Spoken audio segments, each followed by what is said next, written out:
And I think the most important thing you could do, man, honestly, to turn your life around is eat one meal a day, man. And I've been Just do doing one every day? one meal a day. And don't Oh, eat one meal a day. One don't eat meal. nothing. Don't eat nothing 3 hours before you go to bed. And Yeah. and that was my biggest problem. You know, when you eat, especially carbohydrates, if you eat carbohydrates, like when you're in high college and you're young, you eat pizza late at night, or you Right. know, you eat carbohydrates late. It actually blocks insulin. And what that does is it actually stops your body from healing itself. From you when you sleep about 2 hours into your sleep, melatonin kicks in and you start to actually lose weight. The body's Right. trying to heal itself and protect itself unless you've been eating. So the healing can't stop because the healing go, wait a minute, we can't stop doing that. We can't do healing. We've been called down to digestion department. So we've been redeployed. So they got to go down and get rid of all that food because you're gonna start eating tomorrow morning. So let's get rid of the food. Let's get rid of the food. But if you don't eat, your body can say, oh my God, the food is empty, the body is empty. Let's start healing this person. That's why when you've had a good night's sleep and you haven't eaten, you wake up feeling what we say, refreshed. You do. You do. So good. You ain't never in your life one time ever ate late at night, fell asleep, woke up the next morning and say, oh, I feel good.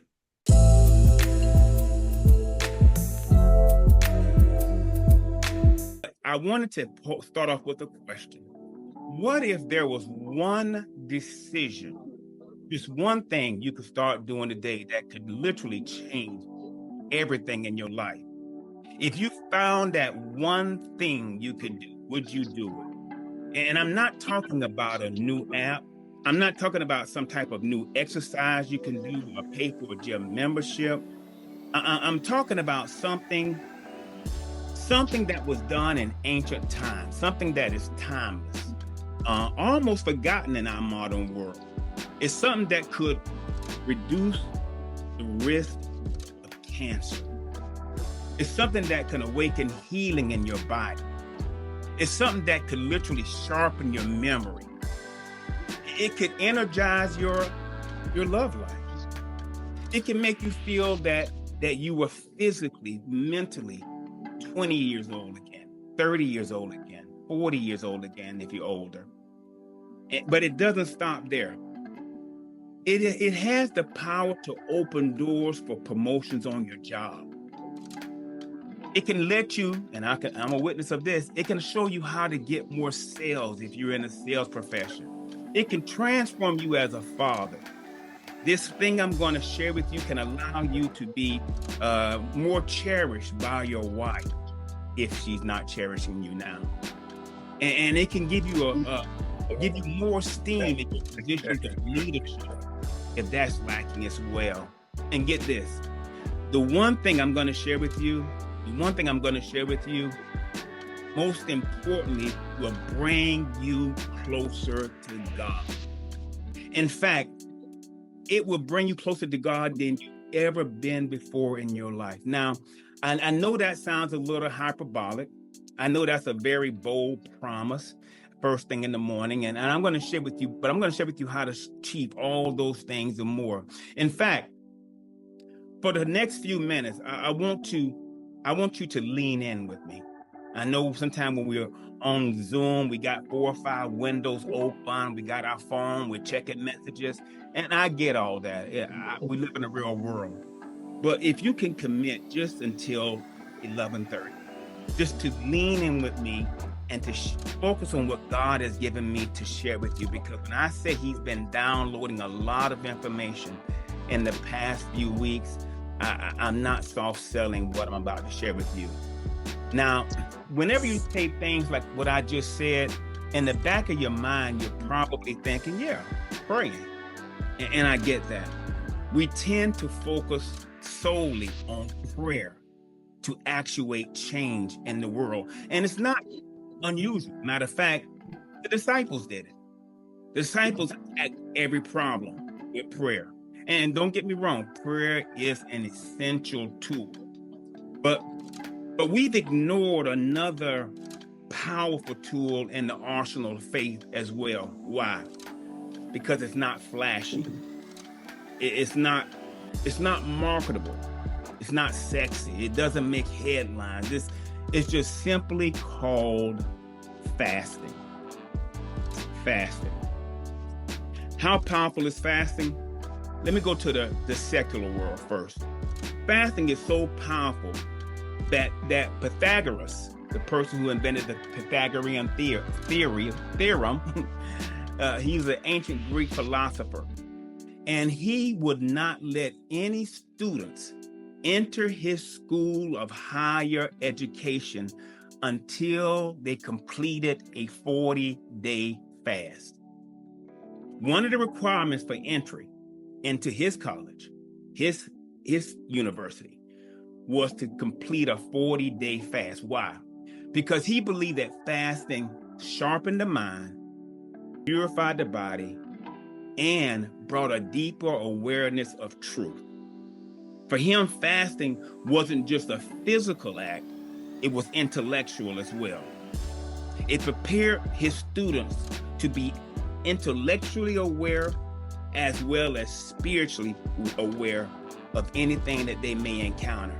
And then this developed into more higher clarity when he was teaching.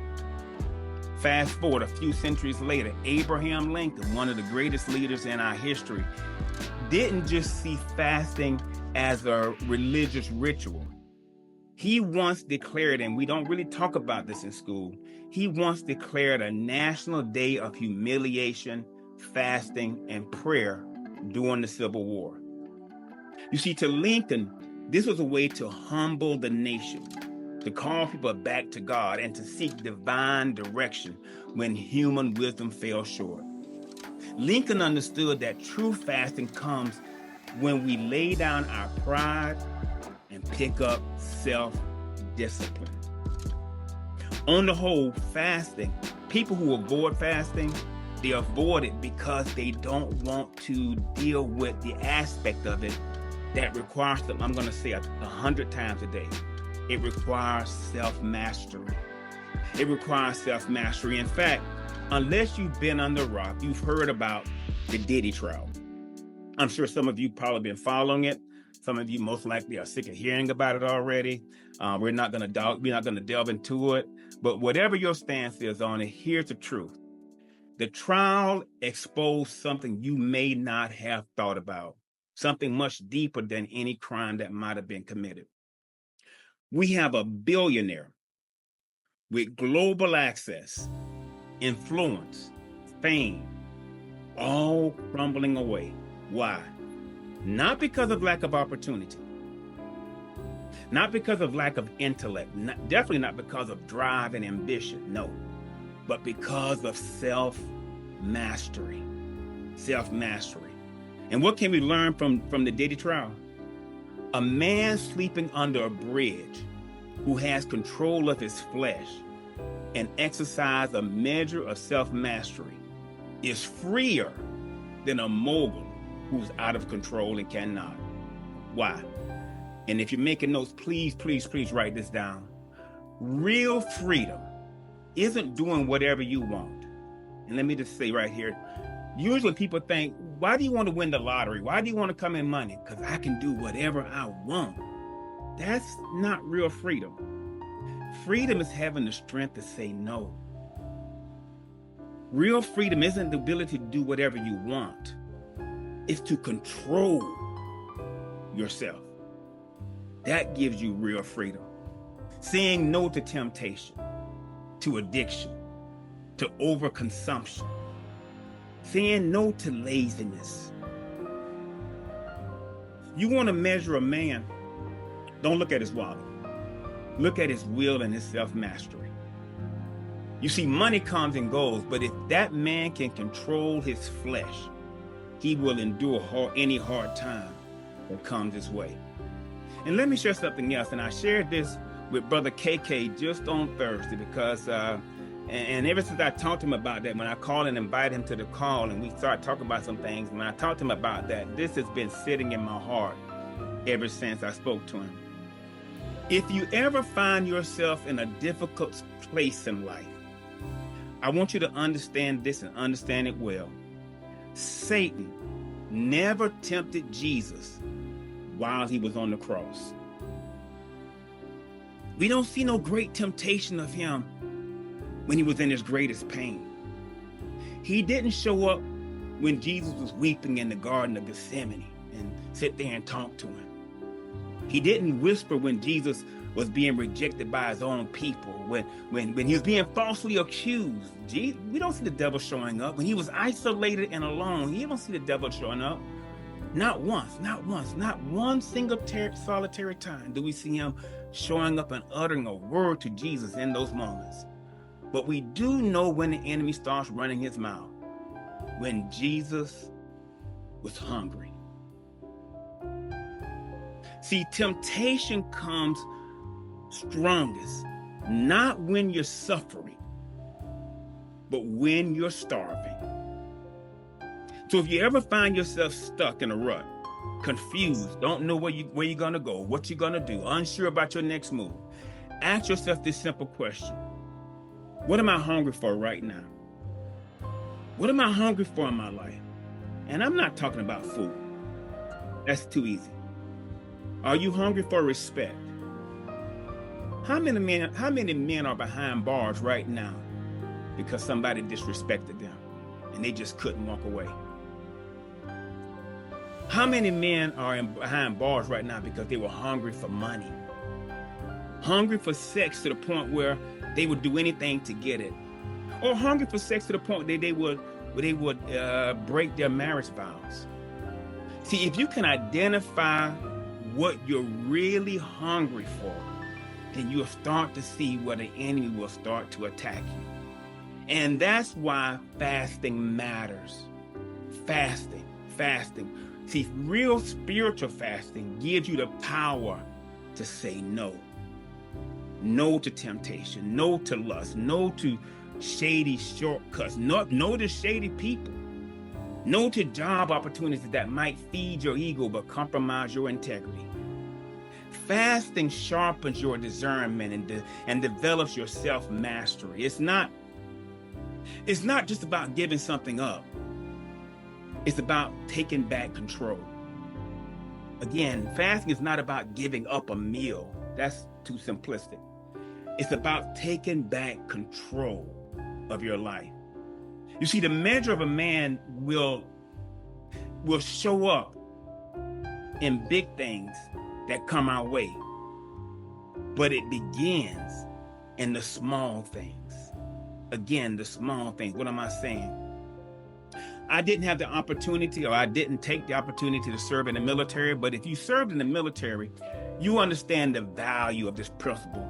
And what I mean by that is this: in the service, in the Army, and in the military service, they obsess over how you make your bed. They want you to make it each morning with hospital corners, they say. Why is that important? So anybody who served or who didn't serve, why do you think it's so important in the military for you to get up and get out that bed and make it up precisely the same way and pristinely every single day? The floor is yours. Why is that important?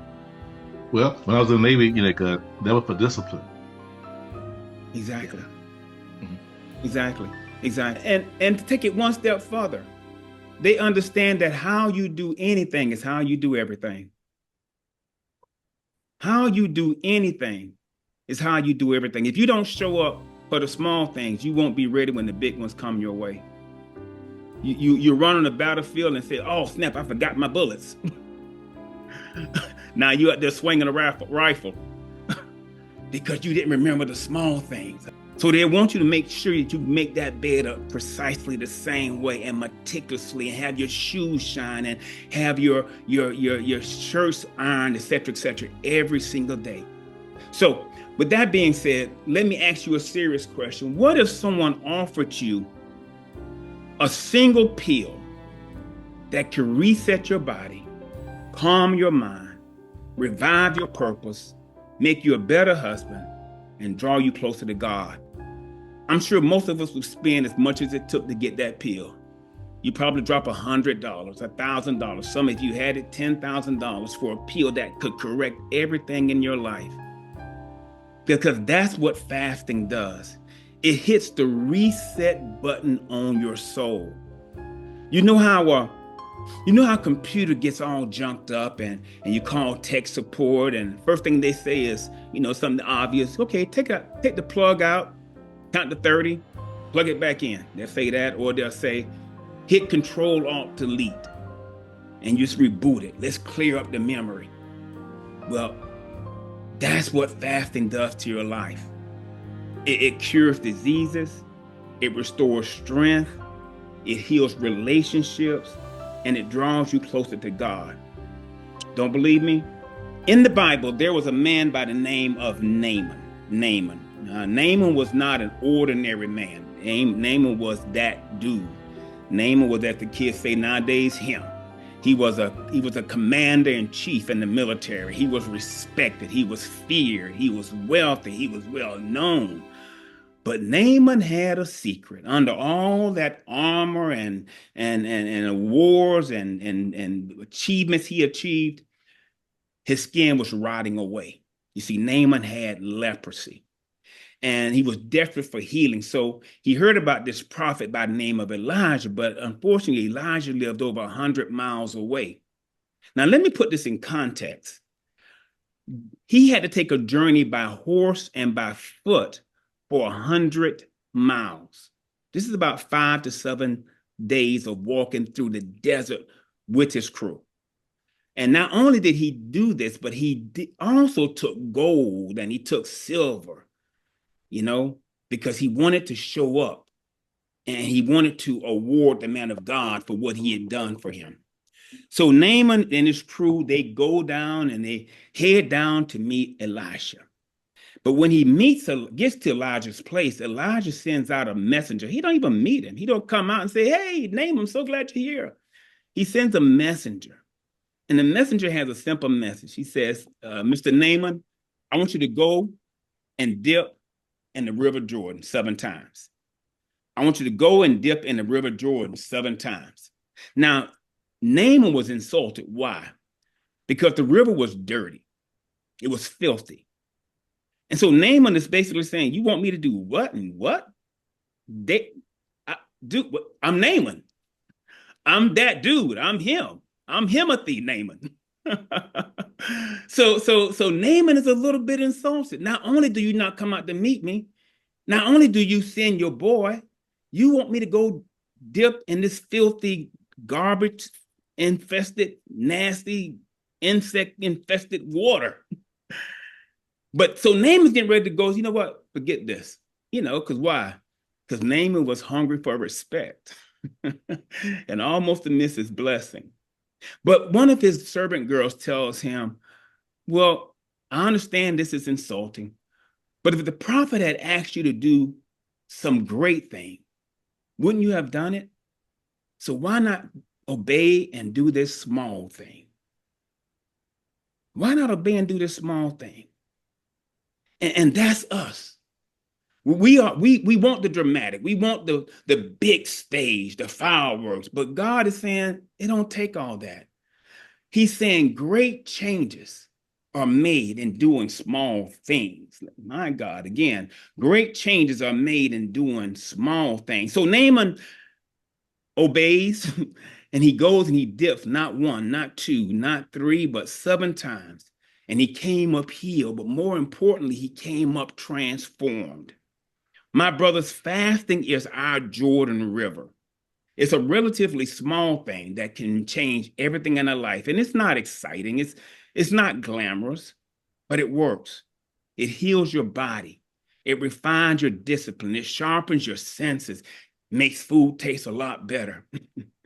But more importantly, it draws you into the presence of God.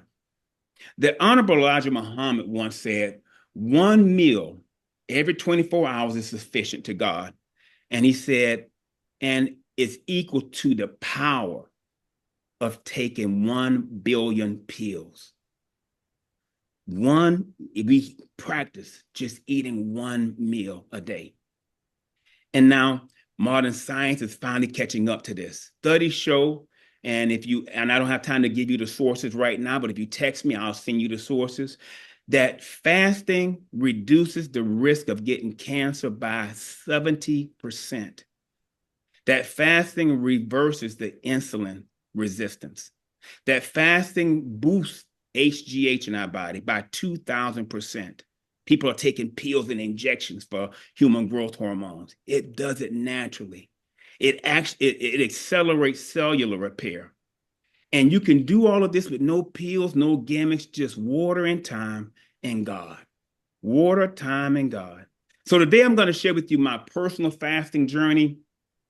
We're going to talk about how God wants us to fast. And then lastly, the effects of fasting on the body. But first, let me share with you a little bit about my personal journey. About 6 weeks ago, and many of you were in the room when this happened, before this happened, but before the meeting of Men Reborn, I was led to study Isaiah 58. Isaiah 58. I had never really studied that chapter. But when I opened it, it was as if God was sitting there waiting for me because it gave me so many things I needed in my life. You see, Isaiah 58 is known as the fasting chapter. And it not only shows God's heart for fasting, but it also shows us how he wants us to fast. Now, he doesn't want us to perform, and that's discussed in there. He doesn't want us to make it a religious ritual. That's discussed in there. He doesn't want us to put on a show, but he wants us to submit ourselves fully to him so we can experience the life-giving transformation from fasting. So the next day in our Men Reborn meeting, someone asked the question, should Christians fast? And when I heard that question, I smiled because it was like a fastball right down the center of the plate. And I shared with the group at that time everything I had gathered from fasting. A few days later, I committed to being on my own personal journey of fasting. And that day, April the 1st, 2025, I weighed in at 264 pounds. That was 54 days ago. This morning, when I got on the scale, that's not quite 2 months. This morning, I got on the scale. I weighed in at 232 pounds. Now, my target weight is 227 based on my body mass index. And I was able to lose 32 pounds in those 54 days, less than 2 months. Now, the reason I share this with you is because I've been very blessed not to have any major health issues. Okay. No high blood pressure, no cholesterol problem, et cetera, et cetera. Just blessed. And definitely not none of me. But last year, my A1C was up to 5.4%. And as many of you know, that's right short of the threshold for being pre-diabetic, which I think is 5.7. So my doctor put me on this medication. And when she did, I told her, when I come back to see you in July, I'm going to be down by 20 pounds. So I can't wait to go see her in July. But when I told her that, I didn't have a plan. I didn't have a dieting strategy. Then the Holy Spirit, once again, reintroduced me to fasting, something that I could heal my body. But more importantly, much more importantly, something that can bring me closer to God. And before I forget, in the Bible, as a child, I would hear stories about Methuselah living to be 969 years old. Adam lived to be 950 years old. And Noah was 950 and Adam was 930. And I would think that's not even possible. How can people live to be that long? But theologians suggest that in those days, they had something like a kind of tantamount to a vapor damper around the earth, so the sun's UV rays was not getting in to affect people the way it is now because it had never rained. The second thing is men in those days, they didn't eat 3 meals a day. Matter of fact, that's basically a brand new phenomenon. Our bodies were not built to eat 3 meals a day. And if you think breakfast is the most important meal, then thank Mr. Kellogg for putting that in your mind. But so men would not eat, people were not eating that often. Matter of fact, many times they would eat every 2 or 3 or 4 days. And it would be mostly plant-based. It'd be mostly vegetables. So their body was not spending all of his time digesting and consuming food, his body was consistently in repair mode, which I'm going to talk about a little bit later. But with that being said, I got a couple of people on here that I want to share a little bit of their story before I get into the bulk of what I want to talk about. And I'm not going to even tee them up. I know I saw brother Joe Howard. There you go, brother Joe Howard. Joe Howard, just to give you a little background, Joe was sitting in my office and I walked by Joe, and Joe was sitting in a communal area. And right beside Joe, there was some donuts. So I was on my fast, and just like a knee jerk, I reached out to grab a donut. I said, "Nope, I'm not going to grab it." Put my arm back. And he looked at me and I said, "I can't eat that, man. I'm fasting." And he said, "So am I." I said, "Oh, really? Oh, you're fasting?" He said, "Yeah." I said, "So how long are you fasting?" He says, "I'm always in a fast, basically." And I won't tell you any more about Joe and his fasting journey. I'm going to let Joe tell you himself. So, brother Joe Howard, the floor is yours. I started fasting, back in 2008 or 9. Wow. So 2008 or 9. I started with my church. We would do it first of the year. We would do a 21-day fast. And we would do the first 3 days of just liquids, just water, no juice, no sweets, no sugar. And when we would fast, we would go no TV, no social media, no sex, no. So you starving the flesh to feed the spirit, right? And went through 21 days. Like you, I lost a tremendous amount of weight. But the good thing about it, as you were saying, that clarity and that you get into the mindset spiritually and physically and emotionally, you go into like this different realm, and you start your senses are heightened it to like it's insane how much they're in heightened. You can be smelling food from the next door neighbor's house. Uh, so you ride by McDonald's and those famous golden fries, you can smell it and hear the grease and how they cook it. But it is like you said earlier, it is about discipline. It's about controlling, mastering yourself. And the first time I did it, I was so committed to completing that journey because I wanted that connection. I wanted that discernment from God. I wanted to hear Him because there were some life changing things that I wanted to to alter in my life. Right. A little bit about me. I'm from the projects. I'm from the hood. I didn't know my father until I was 30. I didn't meet my biological father until I was like 13 or 14 years old. And when I met him, I met my older brother who is 4 months older than me. So my dad had two. So I didn't, going back to when you spoke of um, fathers not being there and fathers leaving and stuff like that, I didn't have role models, male role models, proper role models. And the men that were in my life at a young age were abusive, drunks, um, abusers, womanizers, and things of that nature. So when I was 4 years old, I witnessed my mother get beat with a pistol by my stepfather. Um, that same man used to beat her senseless, like he literally beat. And I grew up fighting. I had all this resentment towards men. He was later killed by his first cousin over a hog. They got in an argument over a hog. Mm. First cousin shot him in the mouth and shot him in the back. My mom met my two, and my mother had two daughters from him, and then fast forward, and this funny thing about it is this gentleman name was Love. His name, so his name was actually Love. Love, his name, and so I was like, "Love, you don't love real good." So I was like, so it kind of like taints the whole thing, right? So when he died, my mother met another gentleman, and he used to beat my mom. I was stabbed protecting her. I was stabbed in my arm. I was also molested by three of my aunts Mm. growing up. My mom had 8 sisters and 3 brothers. So I had a very bad taste in my mouth for life. A lot of hatred, a lot of insecurities, a lot of things. And I'm all my whole life, I'm asking them, why God, why me, why this, that, and the third. And I needed answers. I needed answers growing up. But fast forwarding, when I finally got into a church that was actually pouring into my spirit, and I connected with my pastor, and they was doing things, and God poured into my life, studying the Bible and not just reading it. A couple of things just kept jumping out was salt and light. Wow. It just kept the word salt and light just kept coming to me when as I was studying the Bible. And this was before I joined this church and that I started fasting. And I was my best friend now. He had this bracelet on his arm and it had salt on it.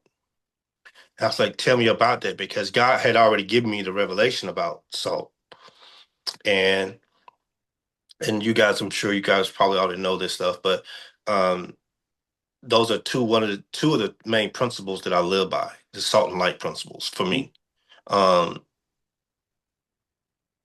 so when I joined the church, they started doing all these different things, and I said, okay, God. So I started fasting, and I started getting all these clarities and all these revelations. And I will tell you, I have not had a cold since I was 14 years old. My God. I have not, and I'm 50 years old. My God. Um, I have not had a broken bone. Um, I don't get sick. I eat once a day. I instead of doing a 21-day straight fast, I now do 7 days per quarter, where I just do either I do a 7 day liquid fast where it's just water. I don't drink anything that is not pure. If it's not pure juice, 100% apple juice, 100%, I drink aloe vera juice, um, or water. Or my weakness is Coke, so I have to fast. I have to fast from Cokes. Pornography is not my weakness. Food is not my weakness. Uh, Coca-Cola got the devil, so I got to stay away from the Coca-Colas, and but and of course other things, right? There are other things that I have to reframe and show myself that I have this strength to tell myself no, and that's why I fast to keep myself in check, to make sure me and God is aligned. Thank you so very much for sharing, man of God. And I know you could have gone on much longer because we talked about this long in the office. So I know you could have gone a lot longer. But thank you for sharing with us your personal story. And speaking of personal stories, I'm going to ask Bishop Long to share a little bit about his personal journey and what brought him into this world of fasting. Um, so a little bit about my background, what's been happening in my life. About maybe almost 2 years ago, I I walked into I was dealing with some things medically, and I've had COVID 4 times. I've had COVID 4 times since COVID came out, and I've had long-term effects from COVID. And so I walked into my doctor's office one day, and he said, "I'm going to send you to an endocrinologist. I want to check some things." When they checked my A1C, it had gotten to 5.7. Mm. So I was at pre-diabetic. Um, I literally I had gotten to, as a matter of fact, as of this past January, I was 266 pounds, Wow. which is the heavy. Uh, and other things in my life. At one point, I was on 3 different blood pressure medicines, 3 different blood pressure medicines in order for me to manage my blood pressure. Um, so I went to one endocrinologist. I didn't really like him. So I went to a different endocrinologist. She's been walking with me through the stages, through the steps. And she's a Christian. And she said, I just want to recommend something to you. I want you to consider something. I want you to consider doing intermittent fasting. Now, at the time, I was doing a lot of itinerant preaching on the go. And anybody that knows about itinerant preaching, you kind of have to stop eating around 4 something so that you can uh, be okay to preach, especially if you're Pentecostal preaching, you preach kind of hard or whatever. So you can be okay to preach that night without any complications. And so what the tendency is, you go after service and you eat after service. And so that helped me gain weight. Then I had a practice of eating late at night, which helped do more damage. She said, I want to recommend you do intermittent fasting. I made all kinds of excuses as to why I couldn't do it and why it wasn't going to work for me. And fast forward, this February, the Lord called my church on a fast because I pastor a church in Knoxville, Tennessee. The Lord called my church on a fast. And I don't traditionally do the first 21 days like a lot of churches do. I try to listen to God specifically for what's for our church. And God told me, I want you to do a fast in February. And we did this fast. It was just 14 days. And he gave me the time frame of each day that we were to not eat at all. And then after that time frame, there was a certain dietary restriction of what we could eat. So we went on the fast. And February the 12th, February 13th, I had to go into the hospital. And they were checking some things with my heart and so on and so forth. And what ended up happening, brothers, is that while I was in the hospital, because of the medications they had me on, I couldn't totally do the fast the way it was set up. But I committed to whatever was on the dietary restrictions of the fast. I was still going to stick with that. So we weren't eating any meats other than fish on our fast. So when they gave me a salad with turkey on it, I took the turkey off. And so bottom line, I went through the entire 14 days of the fasting, committed to the fasting. I lost about 15 pounds, not because I was sick, but because of the fast. My God. Now, what I didn't realize, and there's a couple things I want to say, Pastor Tim, but what I didn't realize when God called the fast was it was the 16 and 8 intermittent fast that my endocrinologist had asked me to go on in the first place.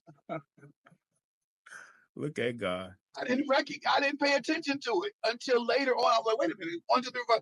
I'm counting up. Like, wait a minute, this is 16 and 8. I'm familiar. I said, wow. So I watched my body go through this change, and I am now 237 pounds. Here we are in May, the beginning of May. Well, at the beginning of May, I was 237 pounds. And so, because after we came off the fast as a church, I committed to continue the process. Now, the interesting thing is, I adjusted some. I went to sometimes I'll do 15 and 9, sometimes I'll do 14 and 10, but I kind of stayed within that window for the most part. Now, I want to say something very profound in this. I wrote a post on Facebook about 2 weeks ago that said, most of us make adjustments in time of crisis, but when the crisis begins to come to some kind of a plateau or things settle down, we tend to migrate back to old patterns. There you go. There you go.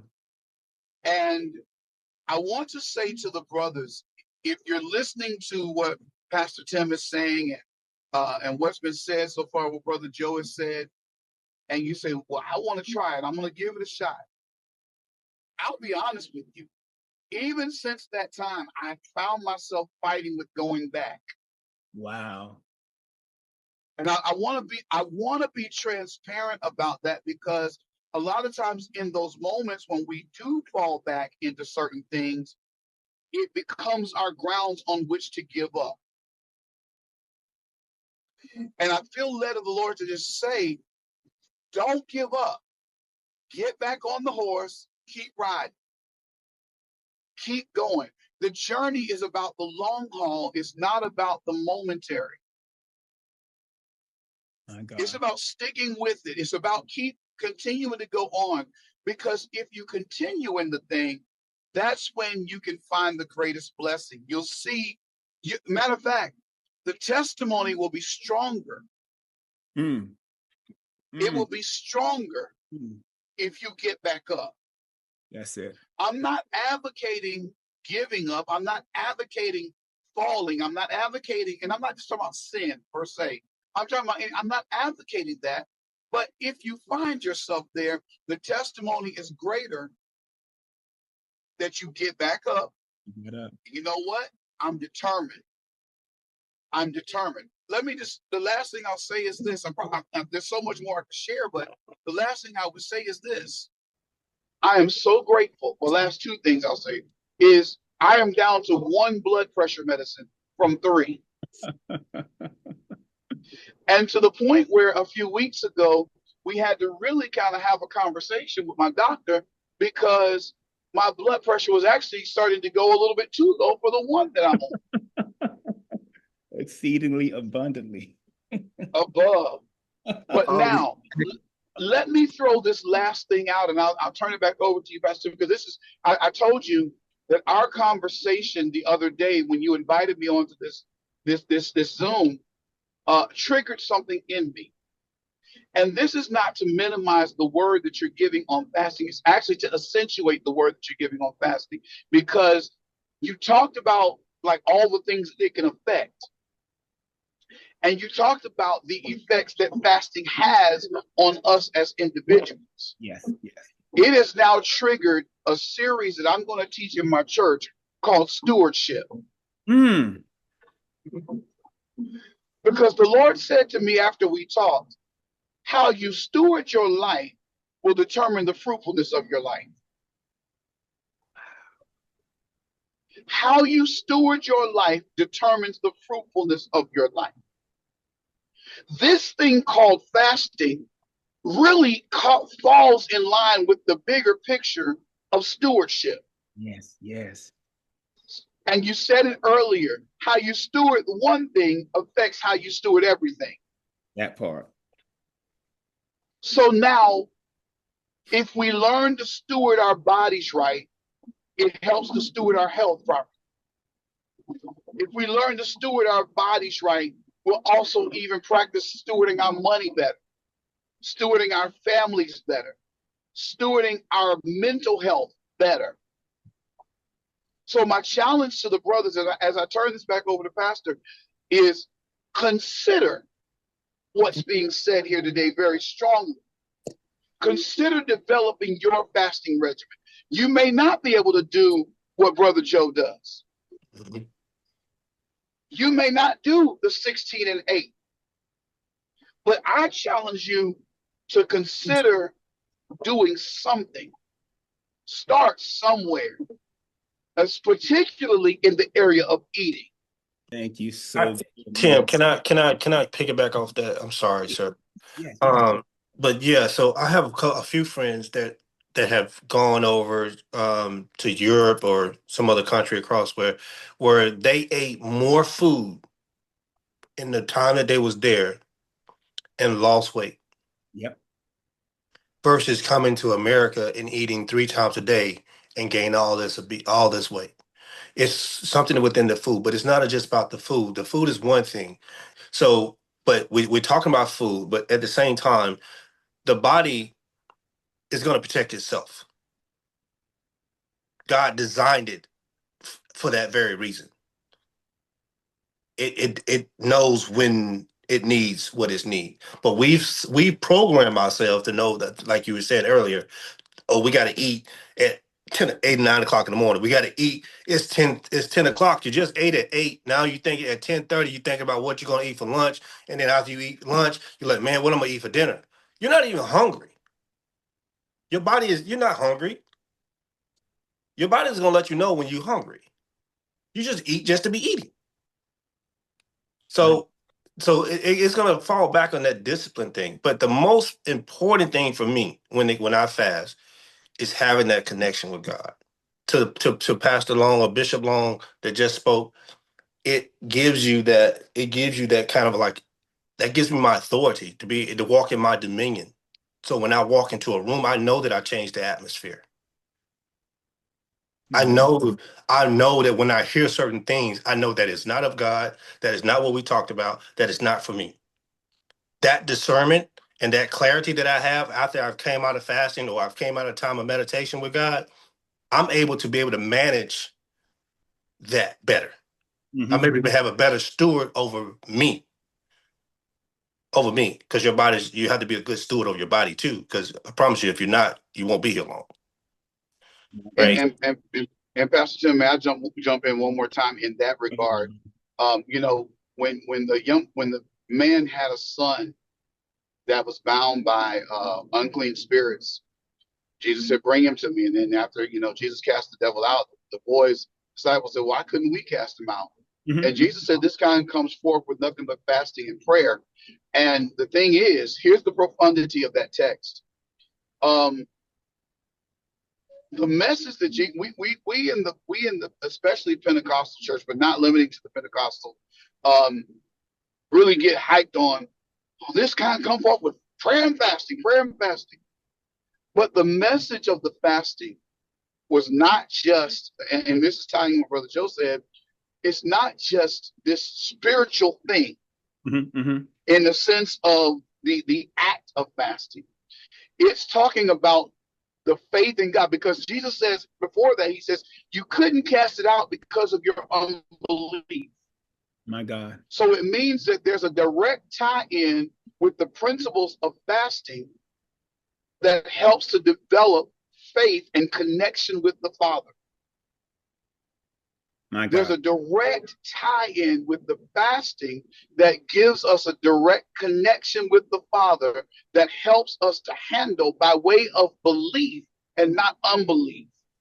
And so we're able to hear more clearly, as you said. We're able to function with discerning, as you said. And so when we need to speak to the operation of unclean spirits in certain situations, even in business deals, the enemy can get into business deals, people with unscrupulous motives. We can hear it. You can see it. Yeah. You can detect it. Yes. When things are going, hallelujah, when things are going on in your marriage, Yes. and the enemy's trying to creep in your home, in your family, by fasting and prayer, it helps to distinguish what might be going on. You might be, listen, oh God, I'm so sorry. I got to just drop this if I can. Let me use you. There was a message. I preached a series on fasting at the end of last year. And I called it, I'm preaching on the F word. That's what I titled the message, the series, the F word. Okay. And I remembered when, as kids, I was growing up, we watched the Super Friends. And there was two twins that were on the Justice League, and they had a little monkey called Gleek. And what the twins would do is they would hit hands together, and they say, one to twin powers, activate. And when they would hit, it would activate their powers to change into whatever they had to change into, in effect. Anyway, I'm saying this because that's what prayer and fasting are. Oh my God. They're the Wonder Twins. They're the Wonder Twins. But then after that, the next F word in the series, after that series, the Lord had me preach a series called Frequency. And I talked about how fasting puts you on the frequency of God. And I gave this analogy, and I hope this helps the brothers out right here. Have y'all ever been in your car, had your radio on, and you heard a song? And then some hours later, you get out of your car, the song has gone off, you're walking through the store, and you find yourself humming or singing that song. Happens often. Okay, now watch. You were on the frequency that caused you to hear the song. Yes. The song from that frequency got into your mind, into your heart, strong enough, well enough, that at some point you started to play back what you heard. That part right there. Yes. Love it. When we fast, Yes. when we tap into the frequency of God, Oh my God. Amen. Amen. I want you to hear today, my brothers, if I could challenge you, please hear that what will happen is just like that song. And here's the thing, because walking with God is a spiritual thing, Mm-hmm. you may not always be able to identify what's happening with your natural mind. My God. Okay, I'll. This is my last thing. Pastor Tim. I'm sorry, but this past Sunday, I've been preaching for the last couple of weeks from we're talking about after the resurrection. Okay. What did the disciples deal with after the resurrection? At the fact that Jesus was leaving, he told them he was leaving them, right? Right. Now, there was no blueprint for the next season that was coming for them. Mm. Okay, let me say that again. They had Jesus gave them a mandate. Go to Caesarea Philippi. The truth that Peter said, thou art Christ, son of the living God. Upon this rock, I'll build my church. Yes. Wait a minute. Jesus says, upon this rock, I'll build my what? Church. But we got a problem. Up until this point, there's never been anything called church. Exactly. What is that? What are you talking about, Jesus? And so now Jesus tells them in Acts 1, I'm about to go, fellas. I'm out. And here's the problem. You now have been given a mandate without a manual. Wow. I called the title of the message was Building in the Blank Space. Wow. Now, what does that have to do with fasting? Here's my tie up and I'm done. It has everything. The connection that these men had with God allowed them to build what came to be known as the church when they had a mandate with no manual. Wow. So they did not have a natural, structural anything to tell them how to build what Jesus was commissioning them to build. My God. So in fasting, you may not be able to get a natural sense, but what God will do is he'll do to you like he did to Abraham. Just go to a place where I'll show you. Follow me. Mm-hmm. And you will get the sense. God will guide you by way of speaking to your heart. Or sometimes, I don't know about anybody else, but sometimes God guides me by way of his peace. Mm. If I feel a sense of angst or anxiety or question about something, Right. that typically for me is one of the ways God deals with me. Now long, that's not something you need to do. Mm-hmm. Mm-hmm. Step back. But again, fasting helps to establish that in your life. I'm sorry, I didn't mean to take so much time, but I hope it helps somebody. God was using you, man of God. And that ties right into what I was going to talk about next anyway, which is in Isaiah 58. And I mentioned that earlier. That's the fasting chapter. I'm not going to go through it line by line, but when most people think about fasting, they think about skipping meals. They think about feeling hungry. They think about starvation.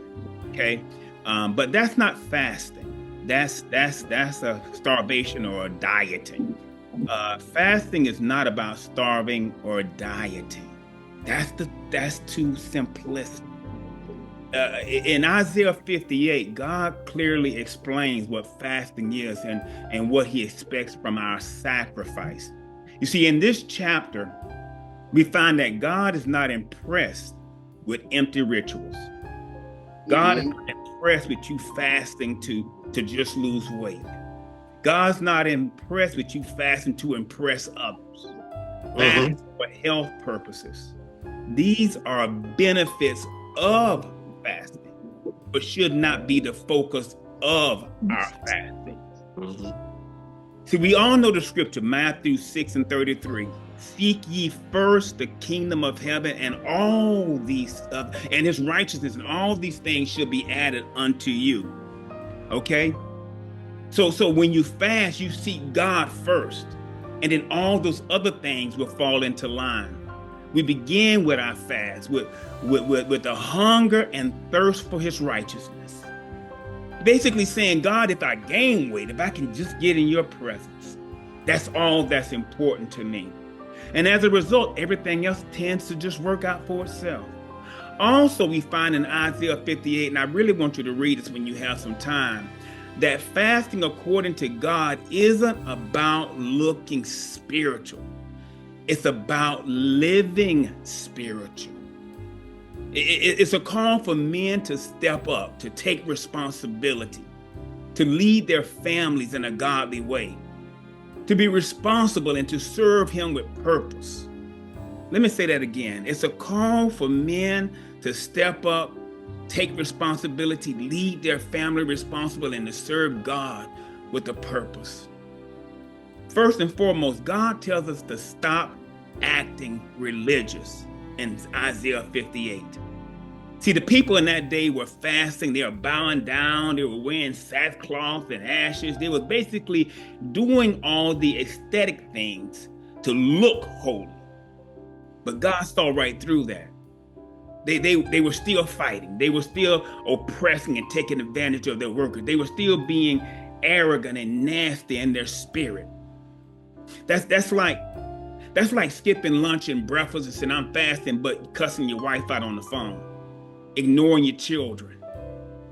God is like, I'm not impressed. You're not impressing me by the way you're living your life, by acting in what you perceive godly way. Brother Joe talked about salt and light earlier.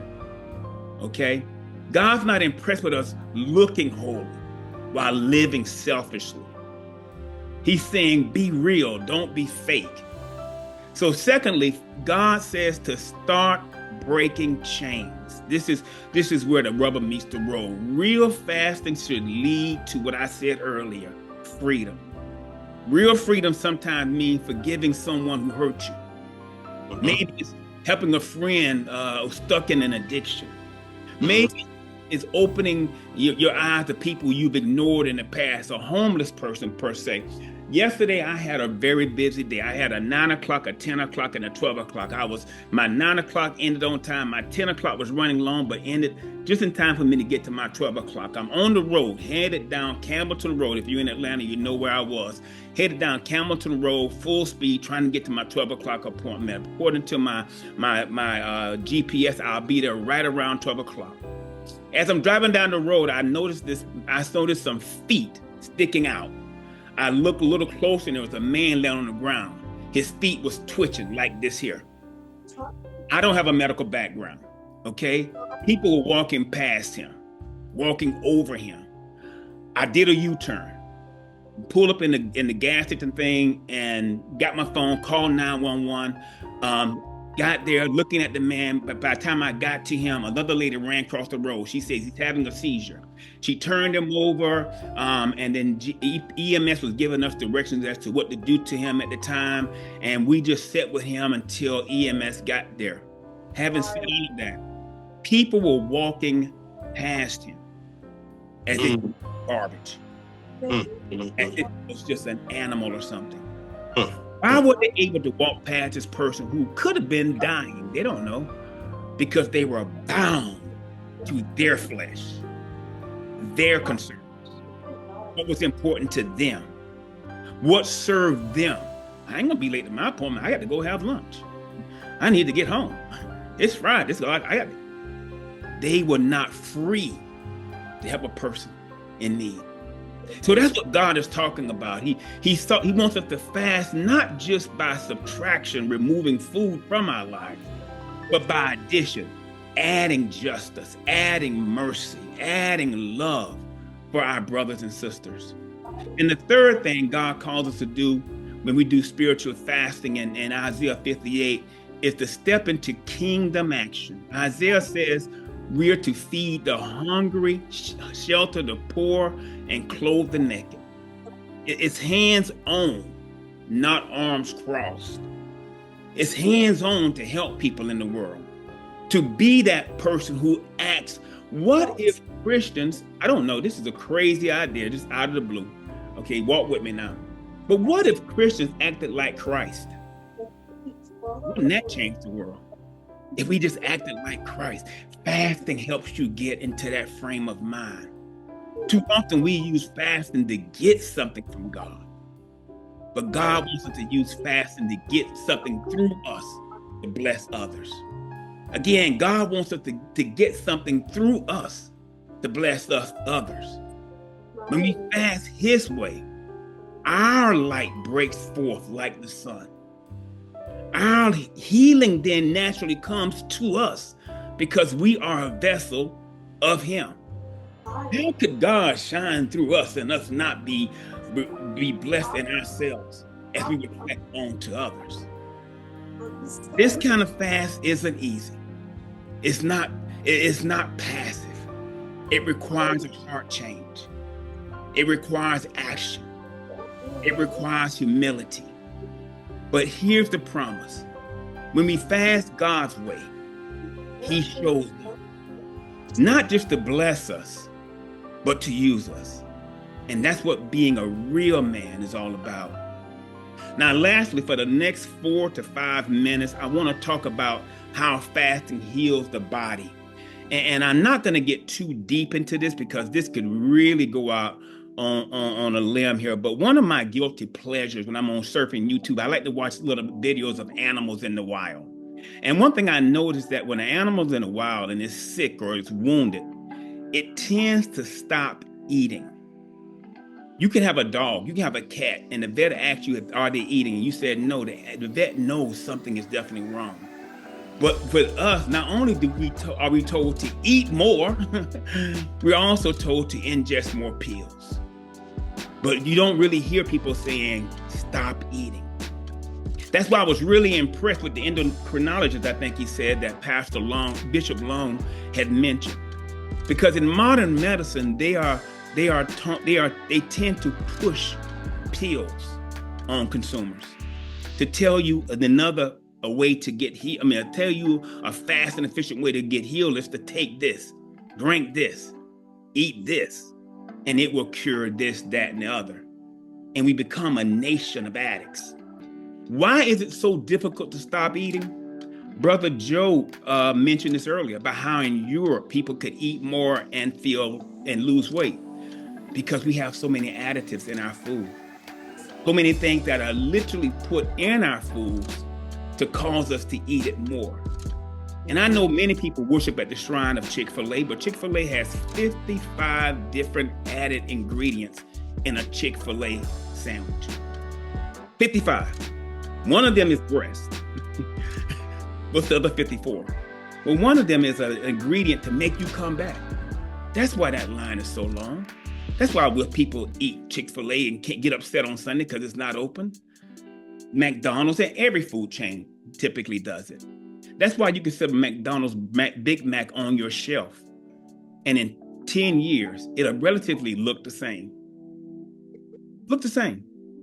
And we're ingesting this in our body. And I don't know if there's a correlation, but the cancer rates kind of go up higher and higher. Wonder how that works out.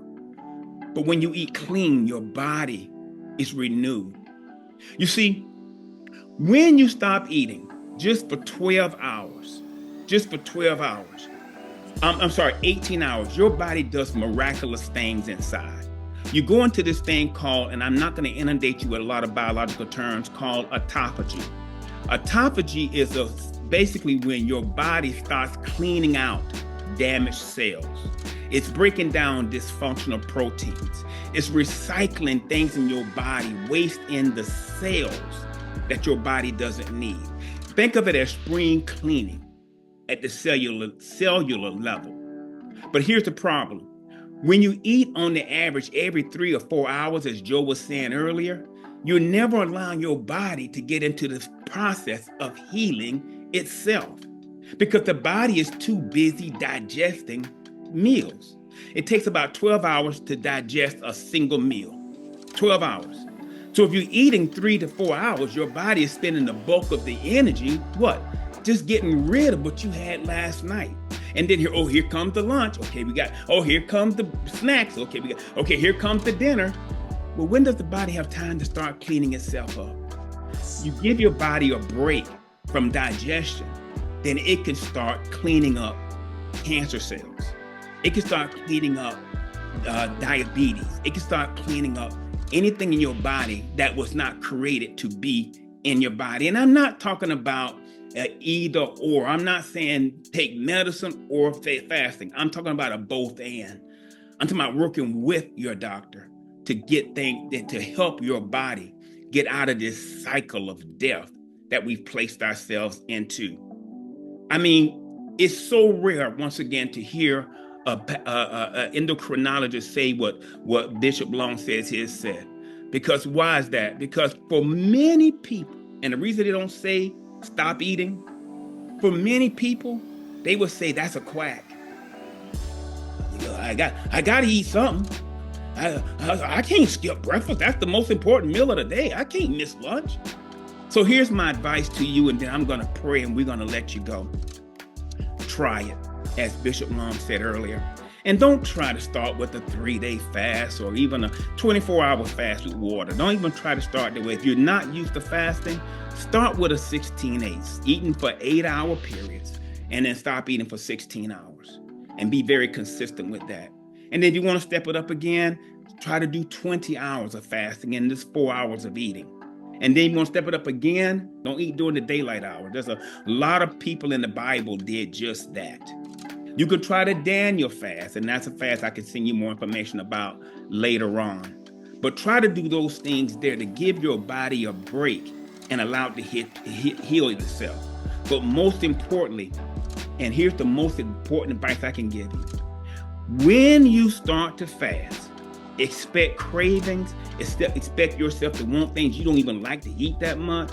Expect those things to come. Then at that point in time, here's what you do, and this is my old school Pentecostal roots coming out. You plead the blood of Jesus over it. Plead the blood of Jesus. Devil, you're a liar. Devil, you're not going to make me eat. You're not going to make me touch that donut. You're not going to make me get that sandwich. Devil, I have consecrated this time, because what you're doing, you're seeking ye first the kingdom of heaven and all its righteousness. You are saying, God, you're more important than this food. God, you're more important than this snack. God, you're more important than these other things. As Brother Joe said, God, you're more important than sex in this time. God, you're more important than the internet. I'm going to fast off social media. I'm going to consecrate my life to live a more godly life, to show you how much I want more of you. This is not about the cancer that I have. This is not about saving my marriage. This is not about my child. This is about me and you, God, coming one-on-one together. I want to have a one man, one God revival right now with you. Just me and you, God. Just me and you in this moment of consecration. We're going to block everything else out, God. And we're going to focus. I'm going to focus only on you. And when you do that, my brothers, you will be so close to God, you could feel that you can almost touch his face. You know you in his presence. And what happens is this here, it's a crazy thing. You could be praying about something. I have, kid you not, I have set my heart to go on a 3-day fast or a 10-day fast and get into the first few hours, and God will do what I was praying for right then. See, man judges the outer appearance, but God judges your heart. He said, I'm going to honor what you are going to do. I'm not going to wait till you finish to pay you. I'm going to do it now. I'm going to do it now. Test him. See if he will come through for you. Don't focus so much on the medical things of this world, or the systems and the rituals of this world. We are a chosen people. We are different. God created us to be different. And in this thing called a body, he put this mechanism of self-healing. Allow it to do what it was designed to do, and watch God come through for you. My God, my God. Here's about hearts are humble, eyes are closed as we go before the King of Kings and Lord of Lords.